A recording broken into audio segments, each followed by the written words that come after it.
আগরতলা বিমানবন্দর থেকে কয়েক কিলোমিটার গেলেই নারায়ণপুর বাজার। সেখান থেকে পশ্চিম দিকে বর্ডার রোড এলাকা দিয়ে গেলেই চোখে পড়বে একটি ফার্ম হাউস, নাম সরকার ফার্ম হাউস। বিদেশি পাখিদের কলকাকলি, রঙিন প্রজাতির মাছ, বিভিন্ন প্রজাতির বিদেশি মোরগ আর বিদেশি কচ্ছপ যে কোনো মানুষের মন কেড়ে নিতে পারে কয়েক মুহূর্তে। সেই ফার্ম হাউস নিয়েই চুনিলাল দেবের ক্যামেরার লেন্স বন্দি আর কুন্তল গোস্বামীর কলম মিলিয়ে এক বিশেষ প্রতিবেদন। পাখিদের প্রতি টান ছিল সেই ছোটবেলা থেকেই। সেই টান বা ভালোবাসাকে যে এভাবে একটা অর্গানাইজড রূপ দেওয়া যায়, সেটা কয়েক মাস আগে পর্যন্ত ভাবনার মধ্যে ছিল না প্রকাশ সরকারের। পড়াশোনা শেষ করে চাকুরি সূত্রে দক্ষিণ ভারতে যাবার পর সেখানে পাখিদের এই ধরনের ফার্ম দেখে সেই পাখি প্রেমের সুপ্ত ভাবনা ফের একবার জিগির দিয়ে ওঠে। পাখিদের প্রতি সেই ছোটবেলা থেকে টান থেকেই নিজের নারায়ণপুর এলাকার বাড়িতে এই ধরনের একটি ফার্ম খোলার সিদ্ধান্ত নিয়ে নেন পশ্চিম নারায়ণপুর বর্ডার এলাকার বাসিন্দা প্রকাশ সরকার। মনের অদম্য জেদ আর সদিচ্ছায় নিজের বাড়িতে গড়ে তুললেন পাখিদের একটি ফার্ম। তবে এর আগে পাখিদের বিষয়ে অবশ্যই সবকিছু জেনে পড়াশোনা করে নিয়েছেন প্রকাশ বাবু। 2021-এ তিনি এই পাখিদের নিয়ে পথ চলা শুরু করেন।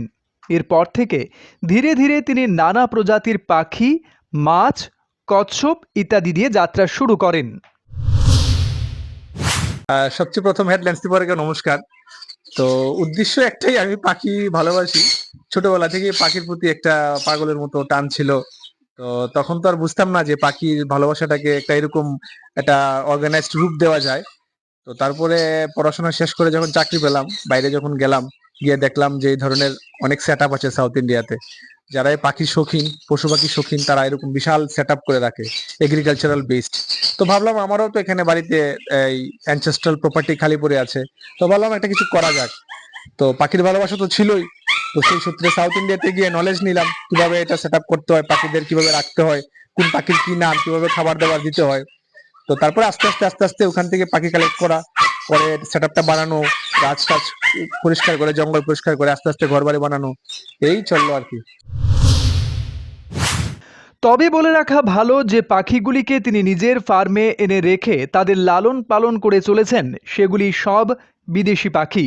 কারণ আমাদের দেশের আইন অনুযায়ী পাখিদের বন্দি করে রাখা অপরাধ। সেই কারণেই বিদেশি পাখিদের আদর যত্ন করে রাখেন তিনি। তবে তার এই কাজে উৎসাহ জুগিয়ে চলেছেন তার পরিবারের লোকজন।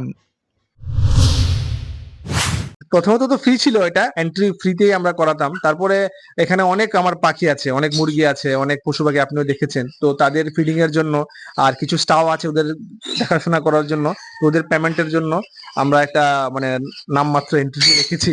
তো সেই এন্ট্রি ফি থেকে যা যৎসামান্য আয় হয় তা দিয়েই ফার্মের ধরেন 30-40% খরচা আমরা পুষিয়ে নিই। কতজন লোক আপনার এখানে কাজ করছে? আমার তো মা বাবাকে বাদ দিলে আরো আছে 2 জন, 4 জনের মতো কাজ করে এখানে। প্রত্যেকদিন মোটামুটি আসে কি লোক? এই উইন্টার সিজনে আসতো, উইন্টার সিজনে অন এন এভারেজ সপ্তাহে আমরা 400-500 লোক আসতো 7 দিন মিলিয়ে। আর এখন তো অফ সিজন, এখন এভারেজ 7-8 জন 10 জনের মতো করে আসছে। কি বার্তা দিতে চান এইটার মাধ্যম দিয়ে? বার্তা একটাই, ভালোবাসার বার্তা। বিশেষ করে যারা বাচ্চারা আমাদের এখানে আসে, আমি দেখেছি ওদের মানে মুখে হাসি সবসময় থাকে।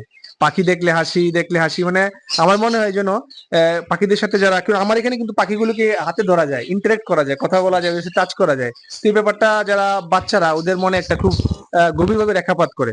ওরা মনে হয় যে সিম্পেথেটিক হয় পাখিদের প্রতি, নেচারের প্রতি একটা এমপ্যাথেটিক হয়, দয়া ভাবনা এগুলো ওদের মধ্যে আসে আমি দেখলাম। তো আমার মনে হয় যেন এটা বাচ্চাদের জন্য খুব ভালো এই কনসেপ্টটা, এবং ওরা খুব এনজয় করে এখানে আসে পাখিদের হাতে ধরে নিয়ে, এবং খুব ওদের মধ্যে ওই জিনিসটা হয়তো ডেভেলপ করবে ফিউচারে। ওরা হয়তো বা পরিবেশকে রক্ষার একটা ওদের মধ্যে একটা মানসিকতা সৃষ্টি হবে। শীতকালে এই পাখি দেখতে অনেকেই ভিড় জমান গরমকালের তুলনায়।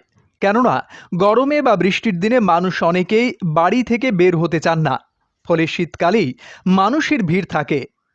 সামান্য এন্ট্রি ফির মাধ্যমে তিনি এই ফার্মে পর্যটকদের আকৃষ্ট করার চেষ্টা করেন।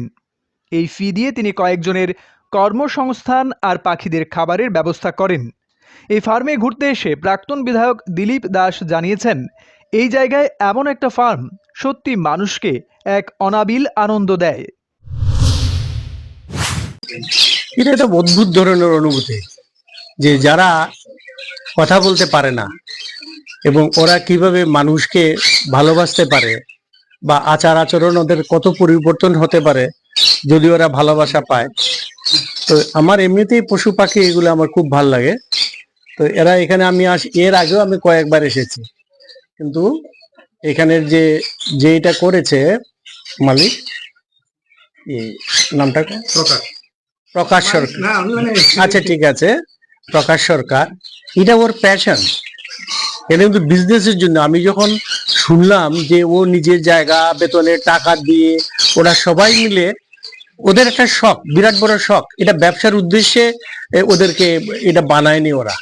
তো ওদের যে প্রাণের ভালোবাসা এবং মানুষ যারা আসে, আমরা তো এখন মানে বর্তমান জগতের মধ্যে বিভিন্ন ঘটনার পরিপ্রেক্ষিতে আমরা অনেক সময় অশান্তিতে থাকি, কিন্তু এদের কাছে আসতে পড়ে ওদের যে নিঃস্বার্থ বা জীবন, ওদের যে জীবন ধারণ, সেগুলো দেখলে আমরা কিছুক্ষণের জন্য হলে ফ্রি হয়ে যায় অনেক দুশ্চিন্তা থেকে আর কি।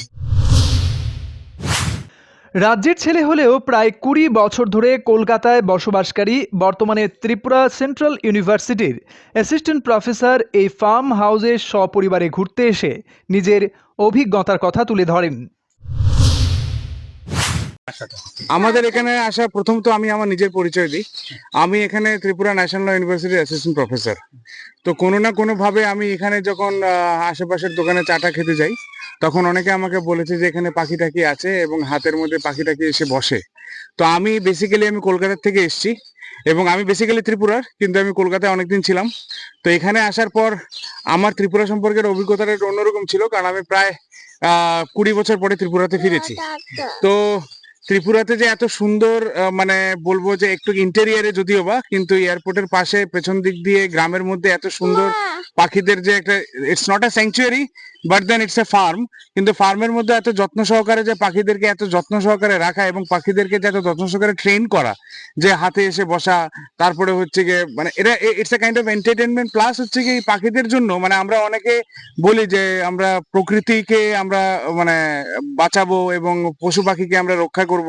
এবং এইখানে যে পশু পাখি যদি পাখিদের কথা যদি বলি আমি, তো পাখিরা যে এখানে আপনার মনে হতে পারে এখানে ফার্মের মধ্যে এসে যে পাখিরা হচ্ছে গিয়ে কেজের মধ্যে বন্দি, কিন্তু এখানের যে এনভায়রনমেন্টের যে মানে প্রকৃতির যে সুন্দর ইয়েটা আছে, মানে পরিস্থিতিটা আছে, প্রকৃতি যে এত সুন্দর এখানে, তা আমার মনে হয় না যে পাখিদের যে খুব মানে কষ্ট হবে এইসব জায়গায়। কারণ প্রকৃতির কোলে মনোরম পরিবেশে গড়ে ওঠা প্রকাশ বাবুর এই উদ্যোগ আগামীতে এ রাজ্যের পর্যটকদের মন আকৃষ্ট করতে সক্ষম হবে। এতে আরও কর্মসংস্থানের পাশাপাশি প্রকাশ বাবুর অদম্য উৎসাহ অন্যদেরকে অনুপ্রাণিত করবে, এমনটাই ধারণা স্থানীয় জনগণের। ক্যামেরায় চুনিলাল দেবের সাথে কুন্তল গোস্বামীর রিপোর্ট, হেডলাইন্স ত্রিপুরা ন্যাশনাল।